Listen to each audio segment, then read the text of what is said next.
Perkenalkan, kami dari kelompok 6 yang anggotanya terdiri dari Zakaria, Antonius, Ardiansa, Rosiana, Karina, Tamara, Muhammad Yudi, Hafida, Reki, dan Betty. Di sini kami ingin menjelaskan tentang adaptasi organisasi pada pasar. Selanjutnya pada kesempatan ini saya akan menjelaskan mengenai struktur organisasi pada penataan. Yang pertama, divisi tenaga kerja atau division of labor. Divisi tenaga kerja adalah di mana fungsi-fungsi harus dibagi lagi menjadi area-area yang lebih spesialisasi, misalnya produksi, pemasaran, dan keuangan. Yang kedua adalah tugas tim atau tim task. Tugas tim atau tim task adalah misalnya dalam satu organisasi dari sekian divisi tenaga kerja yang ada tentunya memiliki tugas dan tanggung jawabnya masing-masing berdasarkan tim sesuai dengan skill dan basicnya. Jadi dapat dikatakan bahwa tugas tim adalah kesatuan dari beberapa individu yang mungkin berasal dari departemen yang berbeda dengan kecakapan dan latar belakang yang berbeda. Mereka bergabung menjadi satu untuk mengerjakan satu tugas yang diberikan oleh sebuah perusahaan atau organisasi secara bersama-sama sebagai satu kesatuan hingga pada akhirnya mencapai tujuan akhir yang maksimal. Yang ketiga, menetapkan tanggung jawab atau otoritas. Menetapkan tanggung jawab atau otoritas ini di mana para manajer memiliki hak untuk memberikan perintah dan kuasa untuk menggalakkan kepatuhan. Otoritas dan tanggung jawab ini ibarat sebuah mobil dan bahan bakar yang tidak dapat dipisahkan karena memiliki hubungan timbal balik yang sangat erat. Mengapa demikian? Karena di saat kita melakukan sebuah otoritas, maka di situ akan muncul tanggung jawab dengan sendirinya. Yang keempat, akuntabilitas. Akuntabilitas merupakan sebuah istilah yang berasal dari bahasa Inggris, yaitu accountability, yang berarti suatu keadaan yang diminta pertanggungjawabkan atau suatu keadaan yang harus dipertanggungjawabkan. Akuntabilitas atau accountability yaitu berfungsinya seluruh komponen penggerak jalannya kegiatan perusahaan sesuai dengan tugas dan kewenangannya masing-masing. Akuntabilitas atau accountability terkait erat dengan instrumen untuk kegiatan sosial, terutama dalam hal pencapaian hasil dan menyampaikannya secara transparan kepada masyarakat. Yang kelima adalah pengalokasian sumber daya. Pengalokasian sumber daya ini dibagi menjadi dua, yaitu pengalokasian sumber daya alam dan pengalokasian sumber daya manusia. Pengalokasian sumber daya kemudian dibagi lagi menjadi dua, yaitu sumber daya alam yang dapat diperbaharui dan sumber daya alam yang tidak dapat diperbaharui. Mengapa sehingga tidak hanya pengalokasian sumber daya alam tetapi justru pengalokasian sumber daya manusia juga perlu? Karena manusia merupakan penggerak utama terhadap suatu keberhasilan sumber daya alam. Karena sekalipun potensi sumber daya alam yang dimiliki oleh suatu daerah sangat berlimpah, tetapi jika tidak ada potensi sumber daya manusia yang menjalankannya, maka sumber daya alam tersebut tidak memiliki nilai guna lebih. Dan yang terakhir adalah membangun prosedur. Membangun prosedur ini misalnya di mana sebuah prosedur A dirancang sedemikian rupa untuk menggambarkan apa, kapan, dan mengapa dengan cara meningkatkan akuntabilitas perusahaan untuk mendukung jalannya kebijakan suatu perusahaan. Selanjutnya saya akan menjelaskan bagaimana pekerja akan melanjutkan outsource. Pada diagram di papan dapat rekan-rekan lihat bahwa di situ ada perusahaan manufacturing yang memiliki presentasi tertinggi yaitu 12% dan disusul oleh information technology yaitu di antara 4 dan 6% yaitu 5%, dan yang terakhir adalah customer support or sales yaitu tepat di angka 4%. Sekian dari saya, atas perhatian diucapkan terima kasih. Nama saya Karina Desra Larasati, NIM 2014-210-339. Di sini saya akan menjelaskan tentang prinsip organisasi FAYOL. Yang pertama ada kesatuan pemerintah. Kesatuan pemerintah di sini adalah setiap pekerja harus melapor kepada seorang atasan. Yang kedua ada hierarki otoritas. Hierarki otoritas adalah semua pekerja harus mengetahui kepada siapa mereka harus melapor. Yang ketiga ada saluran komunikasi yang jelas. Di sini adalah semua pekerja harus mampu menjangkau orang lain dalam perusahaan tersebut dengan cepat dan mudah. Yang keempat ada tata tertib. Tata tertib adalah peraturan yang dibuat oleh sebuah perusahaan yang harus dipatuhi oleh karyawan. Yang kelima adalah keadilan. Keadilan di sini adalah para manajer harus memperlakukan karyawan dan para pekerja dengan adil dan rasa hormat. Yang kelima ada esprit de corps. Esprit de corps di sini adalah semangat kebanggaan dan kesetiaan harus diciptakan dalam perusahaan antara orang-orang dalam perusahaan. Terima kasih. Nama saya Hafidana Sari, NIM 2014-210-344. Di sini saya akan menjelaskan tentang keuntungan dan kekurangan dari desentralisasi. Desentralisasi sendiri artinya adalah suatu sistem organisasi yang mendelegasi otoritas pengambilan keputusan kepada para manajer tingkat lebih rendah yang lebih familiar terhadap kondisi lokal dibandingkan markas besar. Di sini saya akan menjelaskan tentang keuntungan dari desentralisasi. Yang pertama adalah adaptasi yang lebih baik terhadap keinginan pelanggan. Maksudnya, penjual harus menyediakan apa yang diinginkan oleh konsumen. Yang kedua, lebih banyak pemberdayaan pekerja. Maksudnya, kita harus lebih memanfaatkan pekerjaan yang sudah kita miliki dan mengembangkan kreativitas di bidang masing-masing. Yang ketiga adalah pengambilan keputusan yang lebih cepat. Jadi, kita dapat mengambil keputusan yang lebih cepat jika kita mempunyai masalah atau kesulitan dalam suatu perusahaan. Tapi pengambilan keputusan tersebut jangan sampai merugikan perusahaan. Yang keempat adalah moral yang lebih baik, moral yang lebih tinggi. Maksudnya tingkah laku atau perilaku karyawan atau manajer harus lebih baik di dalam perusahaan. Sekarang saya akan menjelaskan tentang kekurangan dari desentralisasi. Yang pertama adalah kurangnya efisiensi. Maksudnya bisa dibilang langkah-langkah yang kita ambil sudah benar, tapi sangat panjang dan sangat rumit. Jika kita bisa menoleh ke belakang, langkah yang kita ambil itu masih bisa dipersingkat lagi.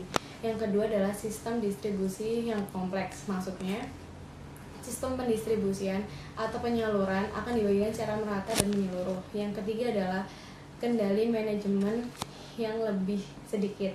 Maksudnya pengendalian manajemennya sangat kurang. Yang keempat adalah kesan korporat yang lemah. Maksudnya bisa dibilang korporat yang lemah itu tidak mempunyai nama sehingga sulit sekali untuk dipercaya oleh konsumen atau publik. Di sini saya akan menjelaskan tentang struktur organisasi. Struktur organisasi dibagi menjadi dua, yaitu organisasi tinggi dan organisasi datar. Arti dari organisasi tinggi adalah struktur di mana bagian organisasional piramida akan sangat tinggi dikarenakan berbagai tingkat manajemen. Sedangkan organisasi datar adalah struktur organisasional yang memiliki sedikit lapisan manajemen dan rentang kendali yang luas. Perbedaan dari organisasi tinggi dan organisasi datar yang pertama adalah organisasi tinggi mempunyai banyaknya lapisan manajemen. Yang kedua, tingginya harga manajemen. Yang ketiga, sempitnya jangka waktu kontrol. Sedangkan organisasi datar yang pertama, organisasi datar memiliki sedikitnya lapisan manajemen. Yang kedua, rendahnya harga manajemen. Dan yang ketiga, luasnya jangka waktu kontrol. Terima kasih. Selanjutnya di sini saya akan menjelaskan mengenai bagaimana membuat pekerjaan lebih fit dalam perusahaan. Di sini ada 4 basis rentang kendali dalam pekerjaan. Rentang kendali tersebut merujuk pada jumlah optimal bawahan yang wajib diawasi atau harus diawasi oleh seorang manajer. 4 basis rentang kendali tersebut adalah rentang kendali kontrol, rentang kendali keadaan, rentang kendali pengaruh, dan rentang kendali support. Rentang kendali kontrol yaitu jumlah maksimum personil atau kegiatan yang dapat dikontrol oleh seorang manajer. Rentang kendali keadaan adalah di mana suatu keadaan dalam suatu perusahaan yang dapat diawasi oleh seorang manajer. Rentang kendali pengaruh yaitu antara bawahan, karyawan, dan manajer itu sangat berpengaruh bagi aktivitas dalam suatu perusahaan. Rentang kendali support antara bawahan, karyawan, dan manajer itu saling menyupport agar tujuan dalam suatu perusahaan tersebut tercapai. Pentingnya rentang kendali yaitu karena keterbatasan waktu, keterbatasan pengetahuan, keterbatasan kemampuan, dan keterbatasan perhatian. Sekian, terima kasih penjelasan dari saya. Nama saya Betty Widianingrum, NIM 2014-211-034. Di sini saya akan menjelaskan tentang rentang kendali kontrol sempit dan rentang kendali kontrol luas. Sebelum saya menjelaskan ke poin-poin keuntungan dan kerugiannya, saya akan menjelaskan rentang kendali itu apa. Rentang kendali yaitu jumlah optimal bawahan yang diawasi oleh seorang manajer. Faktor yang harus dipertimbangkan dalam rentang kendali yaitu dengan harga di tingkat rendah dengan pekerja yang desentralisasi untuk mengimplementasikan rentang kendali yaitu 15 sampai 40 pekerja. Sebagai contoh yaitu seorang supervisor yang bertanggung jawab untuk 35 pekerja yang sedang merakit komputer. Dan selanjutnya akan menjelaskan keuntungan dan kerugian di dalam rentang kendali kontrol sendiri. Poin yang pertama yaitu lebihnya kontrol atau kendali dari manajemen. Di sini maksudnya yaitu seorang manajer dapat mengawasi dengan ketat dengan karyawannya. Dikarenakan karena dalam rentang kendali sempit ini masih dalam lingkup yang sempit. Poin yang kedua yaitu perubahan yang lebih untuk kemajuan. Di sini maksudnya seorang manajer bisa mengawasi, mengendalikan dan mengarahkan si pekerja sehingga si pekerja bisa memperkerjakan produktivitas yang lebih baik lagi. Dengan produktivitas tersebut, maka berpengaruh terhadap kemajuan di dalam suatu perusahaan. Poin yang ketiga yaitu spesialisasi yang lebih baik. Yang dimaksud dengan spesialisasi itu sendiri yaitu pembagian tenaga kerja digunakan untuk menggambarkan di dalam suatu perusahaan. Setiap tahap akan dikerjakan oleh masing-masing itu sendiri. Spesialisasi pekerjaan merupakan sarana yang sangat efektif yang digunakan untuk menambah keterampilan seorang karyawannya. Dan poin keempat yaitu pengawasan yang lebih baik. Di sini maksudnya yaitu seorang karyawan dan seorang manajer akan berkoordinasi tentang bagaimana pengawasan di dalam suatu perusahaan sehingga bisa dalam produktivitasnya itu bisa merubah produktivitas yang lebih baik lagi. Dan untuk poin kerugiannya, poin yang pertama yaitu kurangnya pemberdayaan. Di sini maksudnya yaitu seorang manajer kurang menginstruksikan kepada karyawan, kurang memberitahu apa yang harus dilakukan oleh karyawannya, dan kurang mengarahkan bagaimana si karyawan harus bekerja. Untuk poin yang kedua yaitu biaya yang lebih tinggi. Dengan biaya lebih tinggi ini dimaksudkan karena di dalam pembelian di rentang kendali kontrol sempit ini, pembeliannya sangat sedikit, dan di dalam pembelian yang sedikit maka tidak akan mendapatkan diskon. Untuk poin yang ketiga yaitu pengambilan keputusan yang tertunda. Dengan sedikitnya pekerja di rentang kendali kontrol sempit ini, seorang pekerja akan sangat sedikit dan seorang manajer akan jarang untuk menginstruksikan kepada si karyawannya sehingga bisa terjadi pengambilan keputusan yang tertunda. Untuk poin yang terakhir yaitu kurang responsif terhadap pelanggan. Di sini maksudnya seorang karyawan kurang memiliki keterampilan, pengalaman, dan kurang memiliki pengetahuan tentang bagaimana menghadapi si pelanggan itu sendiri, sehingga pelanggan kurang bisa menghadapi si pekerjaannya secara memuaskan. Terima kasih. Selanjutnya, saya akan menjelaskan tentang rentang kendali kontrol luas. Di sini juga ada poin-poin keuntungan dan kerugiannya.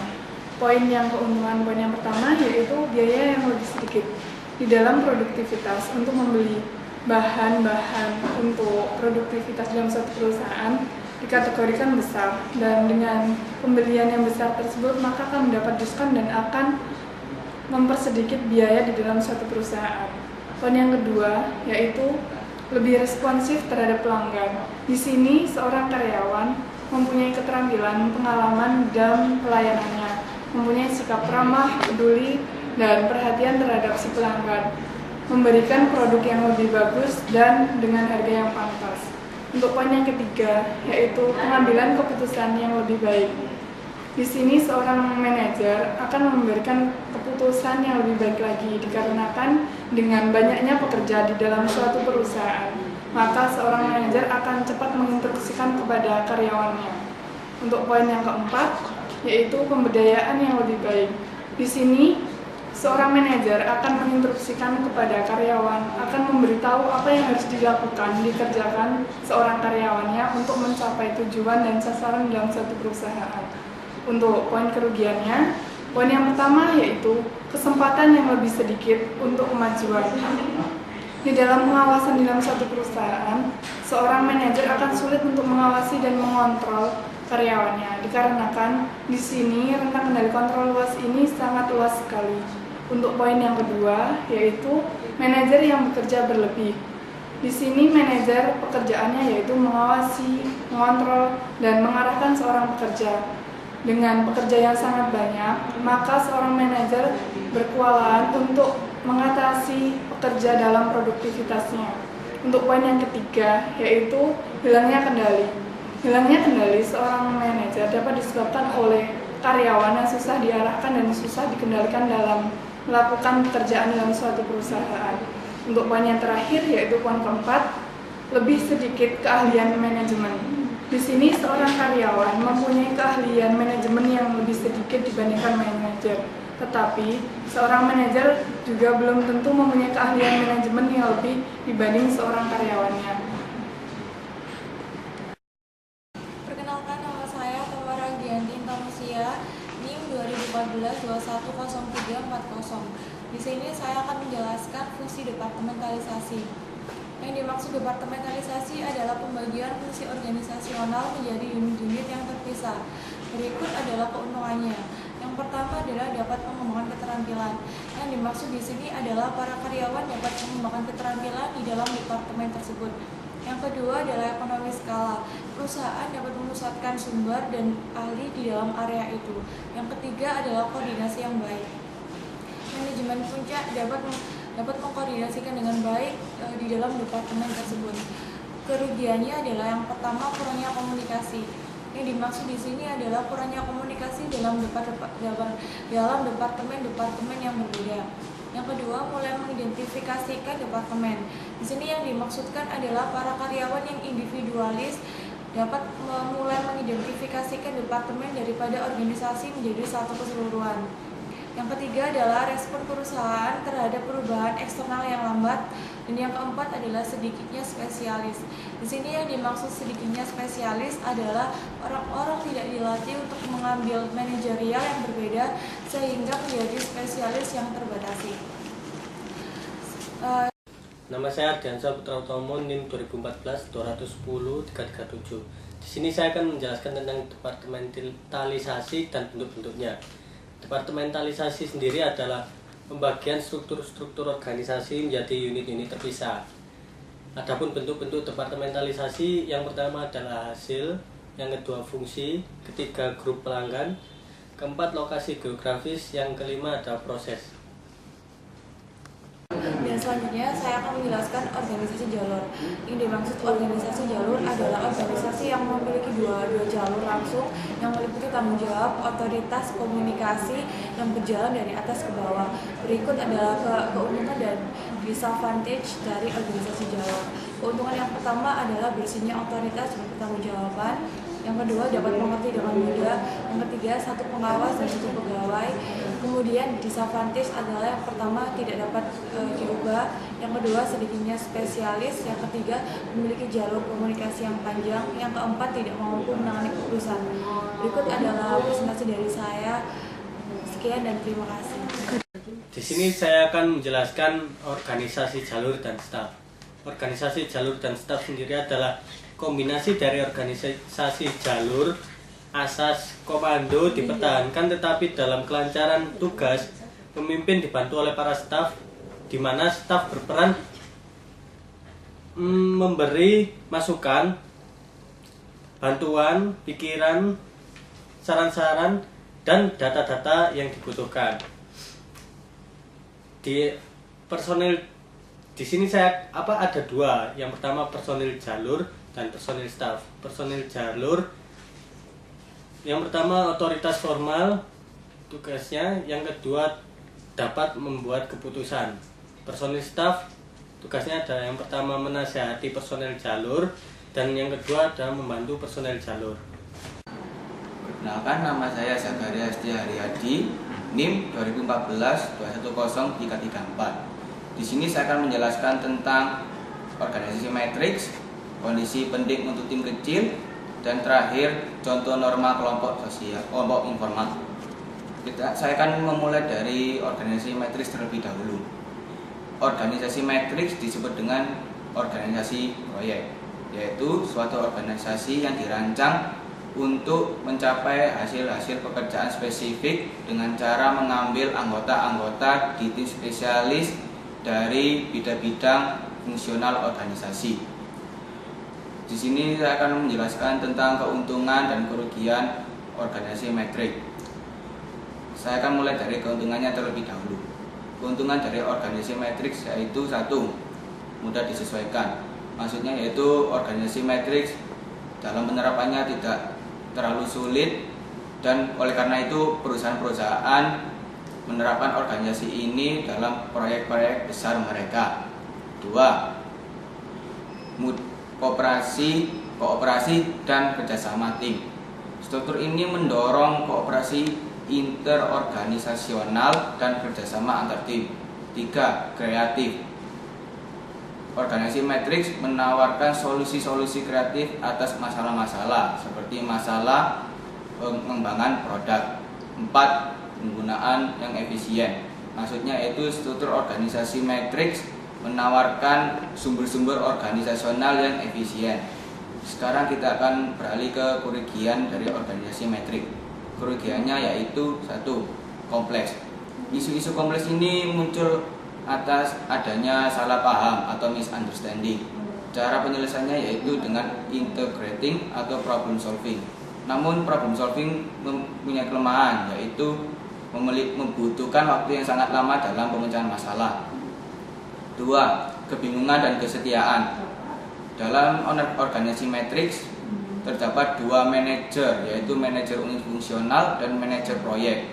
Nah, karyawan akan bingung mereka harus memihak yang mana, atau mereka memihak yang manajer unit fungsional mereka atau manajer proyek mereka. Ketiga, keterampilan interpersonal dan karyawan yang kooperatif. Struktur ini mewajibkan karyawan memiliki keterampilan yang interpersonal dan kooperatif. Jika tidak, maka akan muncul masalah komunikasi. Keempat, tidak permanen. Maksudnya yang tidak permanen itu tim proyeknya. Ketika tim proyek itu selesai mengerjakan tugasnya, maka tim itu langsung dibubarkan. Lalu anggota-anggota yang terlibat di tim itu akan ditugaskan kembali ke organisasi secara reguler atau dilimpahkan ke proyek-proyek yang baru. Selanjutnya saya akan menyampaikan tentang kondisi penting untuk tim kecil. Kondisi penting yang harus dipenuhi untuk tim kecil supaya sukses dan berhasil adalah 1, tujuan. Tujuan adalah pedoman dari tim kecil untuk mencapai kesuksesan. 2, clear goals. Rencanakan tujuan itu secara detail, diskusikan dengan detail, dan evaluasi berbagai kemungkinan yang masalah yang akan terjadi, dan beri kepercayaan kepada setiap orang agar mereka bekerja dengan baik. 3, keterampilan yang tepat. Keterampilan yang tepat yaitu individu harus memiliki kreativitas sendiri-sendiri. 4, pertanggungjawaban bersama. Semua anggota yang terlibat dalam tim kecil itu harus menanggung tanggung jawab yang sama, tidak hanya ketua timnya saja. 5, perubahan yang tepat. Kalau tim kecil mau menjadi lebih baik, maka harus dilakukan perubahan yang tepat pula. If you want to be better, then you must make a positive change to yourself. Jika Anda ingin lebih baik, maka Anda harus melakukan perubahan yang positif terhadap diri Anda sendiri. Perkenalkan, nama saya Rosiana, nomor NIM 2014-210-338. Di sini saya ingin menjelaskan tentang jejaring. Jejaring itu sendiri ada 3 faktor. Yang pertama, waktu yang nyata atau real time. Yang kedua adalah transparansi, dan ketiga adalah kooperasi virtual. Jejaring itu sendiri adalah teknologi komunikasi dan cara lain untuk menghubungkan suatu organisasi untuk mencapai suatu tujuan tersebut. Pertama adalah transparansi. Transparansi adalah perusahaan yang begitu terbuka dengan perusahaan lain, di mana perusahaan itu selalu bekerja sama untuk mencapai satu tujuan. Kedua adalah waktu yang nyata atau real time. Waktu yang nyata itu sesuatu yang benar-benar terjadi, aktual dan sangat terjadi. Yang ketiga adalah kooperasi virtual. Kooperasi virtual itu sendiri adalah organisasi temporal yang terdiri di perusahaan-perusahaan lain yang tidak dapat dibagikan, dan perusahaan itu pergi sesuai dengan kebutuhannya. Terima kasih. Perkenalkan, nama saya Antonius Paul Atale Mailano, NIM 2014-210-335. Pada kesempatan ini saya akan menjelaskan mengenai korporasi virtual. Seperti yang telah kita ketahui bersama bahwa korporasi virtual merupakan suatu korporasi yang tidak memiliki ikatan-ikatan permanen dengan perusahaan-perusahaan yang melakukan pekerjaan distribusinya, pekerjaan produksinya, pekerjaan hukumnya, dan pekerjaan lainnya. Perusahaan-perusahaan seperti ini terlihat sangat lebih fleksibel dan dapat beradaptasi terhadap perubahan-perubahan yang terjadi di dalam pasar dengan lebih cepat. Pada saat di papan dapat rekan-rekan lihat bahwa ada sebuah perusahaan inti yang mempunyai hubungan timbal balik yang erat dengan 6 perusahaan lainnya. Yang pertama saya akan menjelaskan mengenai perusahaan produksi. Perusahaan produksi merupakan sebuah badan usaha yang mempunyai peran yang sangat penting dalam menciptakan, mengolah, mengupayakan pelayanan untuk menghasilkan barang dan jasa. Atau dapat dikatakan bahwa perusahaan produksi merupakan sebuah badan usaha yang mempunyai peran yang sangat penting dalam menciptakan suatu barang agar mempunyai nilai guna yang lebih tinggi bagi kebutuhan manusia dalam kehidupan sehari-hari. Yang kedua adalah perusahaan distribusi. Distribusi adalah salah satu aspek dari pemasaran. Distribusi juga dapat dikatakan sebagai suatu kegiatan pemasaran yang berusaha untuk mempermudah dan memperlancar proses penyampaian barang dan jasa dari produsen kepada konsumen sehingga penggunaannya sesuai dengan yang diperlukan. Dalam hal ini menyangkut jenis, jumlah, harga, tempat, dan saat dibutuhkan. Sementara itu, seseorang atau perusahaan distribusi adalah sebuah badan usaha yang mempunyai peran yang sangat penting, di mana perusahaan distribusi hanya sebagai perantara penyalur produk dari pabrikan atau manufacturer kepada pengecer atau retailer. Dan biasanya sebuah produk yang telah dihasilkan oleh suatu perusahaan langsung dikirimkan ataupun dijual kepada para distributor. Distributor tersebut kemudian menjual lagi produk tersebut kepada pengecer atau pelanggannya. Yang ketiga, agensi periklanan atau advertising agency. Agensi periklanan adalah sebuah badan usaha yang mempunyai peran yang sangat penting dalam memberikan jasa periklanan bagi siapa yang membutuhkan, baik itu perorangan, perusahaan pembuat barang atau pemasok jasa, dan juga bahkan pemerintah. Agensi periklanan atau advertising agency mempunyai kapasitas dalam memberikan pelayanan di 3 bidang, yaitu yang pertama penasihat di bidang peningkatan penjualan, promosi, dan yang terakhir adalah sosialisasi atau yang biasa kita kenal dengan istilah problem solver atau penyelesai masalah. Yang keempat adalah perusahaan desain. Perusahaan desain adalah sebuah badan perusahaan yang mempunyai peran yang sangat penting dalam menciptakan dan sekaligus memproduksi kreasi tentang bentuk, sketsa, konfigurasi, komposisi garis atau warna, atau garis dan warna yang bisa berbentuk 3 dimensi dan atau 2 dimensi, yang dapat memberikan kesan estetis dan dapat diwujudkan dalam pola 3 dimensi dan atau 2 dimensi, dan dapat dipakai atau digunakan untuk menghasilkan suatu produk, barang, komoditas industri, ataupun kerajinan tangan. Yang kelima ada perusahaan hukum. A law firm is a business entity formed by one or more lawyers to engage in the practice of law.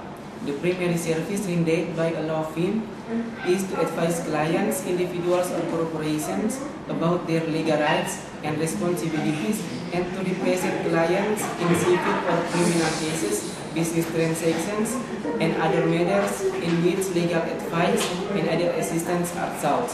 Jadi perusahaan hukum adalah sebuah badan usaha yang dibentuk oleh satu atau lebih pengacara agar dapat terlibat langsung dalam sebuah praktik hukum. Layanan utama yang diberikan oleh sebuah badan hukum adalah untuk menyarankan klien, baik itu perusahaan ataupun individu, tentang hak-hak dan tanggung jawab hukum mereka, mewakili klien dalam menangani kasus, perdata dan pidana, bisnis transaksi, dan hal-hal lain di mana nasihat hukum dan bantuan lainnya yang dicari. Dan yang terakhir adalah perusahaan akuntansi. Perusahaan akuntansi adalah sebuah badan usaha yang mempunyai peran yang sangat penting dalam menyiapkan suatu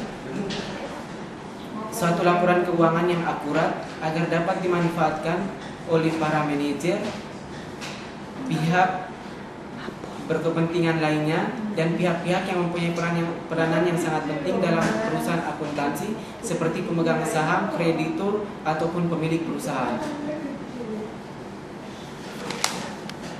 Ya. Nama saya Muhammad Yudi Prastiawan, NIM 2014-210-342. Di sini saya akan menjelaskan tentang kebaikan dan keprihatinan outsourcing.